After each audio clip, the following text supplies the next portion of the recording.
So in today's lesson, we're going to introduce quadratics, which you may not realize it, but you already do know what they are.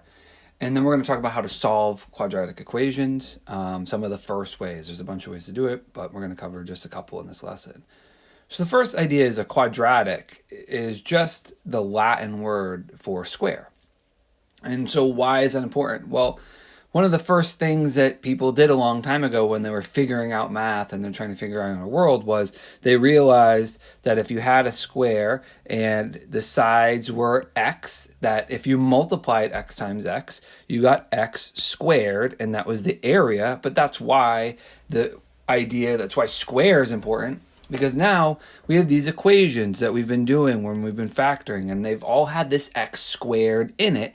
And so that's it. That's where the word quadratic is coming from. Just the fact that we have that square in there, right? So you have this term with the x squared, and so that's where we get the name quadratic.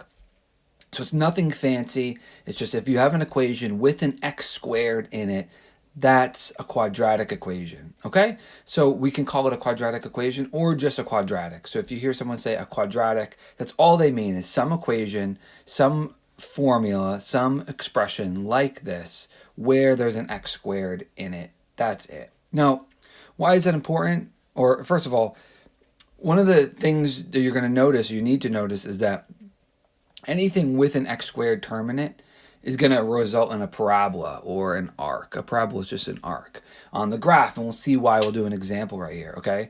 So the equation we're going to do is y equals x squared. So we're just going to plug in some different x values, see what we get for y, and we're going to see that we're going to get an arc, and we'll talk a little bit about why we get that arc. So first, if x is -3, well, -3 times -3 is +9, right? So I could go on my graph, and I could go to -3 for x and up to +9. I'm going to try my best to line that up.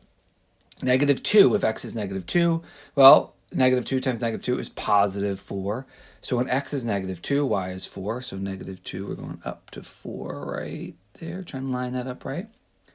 If x is -1, right, so I'm right here if you're following along, -1 times -1 is +1. So if x is -1, y is +1. So x is -1, y is +1. 0. Well, 0 times 0 is still 0, so if x is 0, y is also 0. So that's right at the origin it's going to go. Okay, and then now when we go to the positives, 1 times 1 squared is 1. So x is 1, y is 1. So 1, 1. Notice now we're going back up. We were going down, and now we're starting to head back up. So if x is 2, then 2 times 2 is 4. Y would be 4, so 2, 4, try and line that up correctly.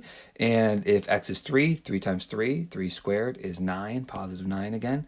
So we end up with y is 9 again. And so notice it's a reflection of the left side of the graph. If we draw this graph, we get a curve. It's going to go through the origin and then back around. But so notice we get this parabola or arc or curve, okay? And the reason we got that, because think of our linear equations. Linear equations would have just kept going, right? Linear equations, it would just kept going down. But what was happening here was that when we squared the term, it made it positive no matter what we were putting in, right? Because the negatives, these were still positive, even though these were negative because we were squaring them. Because if you multiply two negatives, you get a positive, right? And then when we took the positives, we still ended up with positives. So notice in this case, no matter what x was, whether it was negative over here, right? X is negative over here, and x is positive over here. But it didn't matter. No matter what we were plugging in for x, the y value was positive. Notice all of the curve, the whole thing is either at the x-axis or above, where the y values are positive. Okay, and so that's why you're going to get a curve, is because whether you're plugging in the negative x values or the positive x values, it's going to return the same positive x values for y. So when we have an x squared term, you're going to end up with a parabola or an arc or a curve, okay? And so why is this important? Because anything in our world that's arced or curved is going to be represented in math by a quadratic. So you could have a path of a baseball, that arc. You could have the path of an airplane, that arc that it's going to follow as it tries to land. Anything like this wouldn't be a linear equation. Remember, if we tried with the baseball. If we just did a linear equation to represent the path of the baseball would never come down. If we represented the same with the airplane, it would never be able to go up and then down, right? So anything where the arc, the path of the object is moving up and down in this arc, we need to represent that with a quadratic, and that's why it's so important. So the next thing that you're going to hear a lot about when you deal with quadratics are the zeros. So the zeros are just where it crosses the x-axis. So here's 0, there's a 0. So there's 2 zeros there. And they're also called the roots or the solutions. So if you're asked to solve a quadratic, that's what it's asking you to do. It's trying to find the roots or the solutions or the zeros. And what they mean are, what are the x values of those points? What are the x values when y equals 0? Remember, because at any point on the x-axis, y is 0, right? So what's this x value here? That would be the 0 or root or solution of this equation. And notice in that case there's only 1. And then again here, this arc here is never crossing the x-axis. So it would have no real solutions or roots or zeros. So that's all they mean by zeros. Where does it cross the x-axis? That's what we're trying to find. So again, why is that such an important idea? Because that represents a point of change in the equation, right? If you're going up here, you could say, okay, so we're going down, we're going down, we're going down. And then we have this change. We're going below the axis. We have these negative values. And then we have another change. We're going above. We have these positive values again. And so you're thinking, who cares? Well, in the real world, that has implications, right? Imagine you have the plane, and the arc, the quadratic, represents its path. And the pilot's trying to figure out how he's going to land. Well, what the pilot wants is this arc right here, where he's just going to graze the runway. And you can imagine if that arc kept going, that would be a situation where you had this 1, 0. But imagine if he chose a path like this that had no zeros. Well, he would never touch the ground. He would never land, so you don't want that. And imagine if he chose this path. He went down in an arc like this, where you have these 2 zeros. Well, that would be a crash landing. He would smack right into the ocean in that case, or even if he made it to the tarmac, he'd be smacking right down into it. So you can see in this case why it's so important to pick the right path, and the path that he's trying to pick is the one with the 1, 0. Because in our example here, the x-axis is the ground, right? There's a real world application there, and the x-axis has a real representation. Okay, so how are we going to find these zeros? So one of the things we can do, and I'm going to pull up Desmos here. One of the things we can do is we can graph.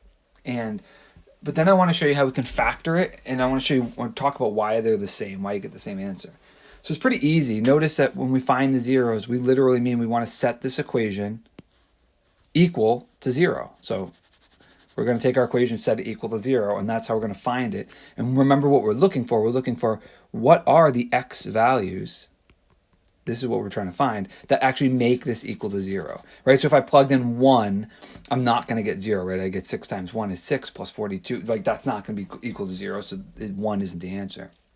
So I graphed it over here, and I can see right here, if I want to like zoom out, watch, I'm just going to plug this. If I can zoom out to see my curve, you're like, where's the curve? There it is. So you can see there it touches the bottom just below -70. There's the curve. But right now we don't care about the whole curve, the whole parabola. We're just trying to find these zeros. So I'm going to zoom back in here. And again, you can see the equation that I typed in. But if I just tap here, I get -7 and 0. And remember, we're looking for the x values where y is 0. And you can see both of those y values are 0. And so the x values, right, so the answers, the solutions, the roots are x equals -7. That's one answer. And x equals 0. And if I plug either of those in, I can show that it gets 0. So I could do 6, I'll do the 0 first. So 6 times 0 squared doesn't matter, plus 42 times 0. Well, both of those are 0, so 0 plus 0 equals 0, and so that works, okay?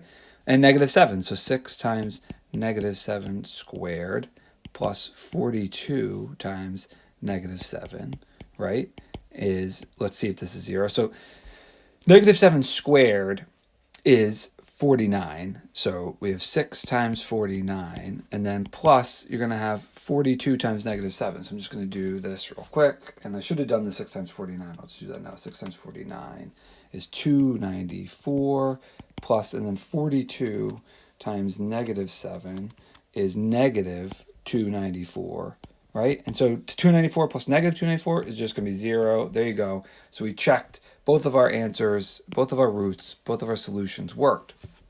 But you can also factor to get the same result. Okay, but we can also factor to solve this. And so let's do that. And then I want to talk a little bit about why that also works. So I'm going to take the same thing, and what I'm looking for are those common factors that can come out. And so I notice if I look at my both terms, I can divide both of these by 6, right? So I'll have a 6. But I can also take out one x from both. I can divide both of them by x. So I'll take out an x. So when I do that, 6 divided by 6 is just 1. X squared divided by x, or you can think of it like I have 2 x's and taking away 1. I'm just going to be left with x. That'll be my first term. And then plus 42 divided by 6 is 7. And x divided by x, that's just 1. Or you can think I'm taking the 1x away, so there would be nothing left. Okay, and I'm setting this all equal to 0. Well, here are my factors. 6x is one factor, and x plus 7 is one factor. And the key idea is if you multiply a whole bunch of numbers together and any of them are 0, the whole thing is 0. We can do a quick example in the bottom here.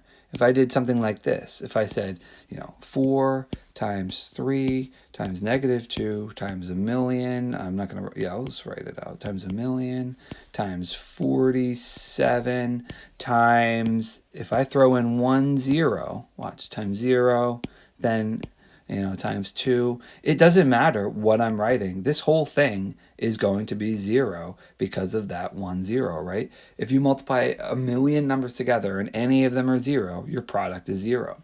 So to take that concept back up to what we were doing, if 6x is 0, so what I'm going to do is I'm going to take that 6x equals 0.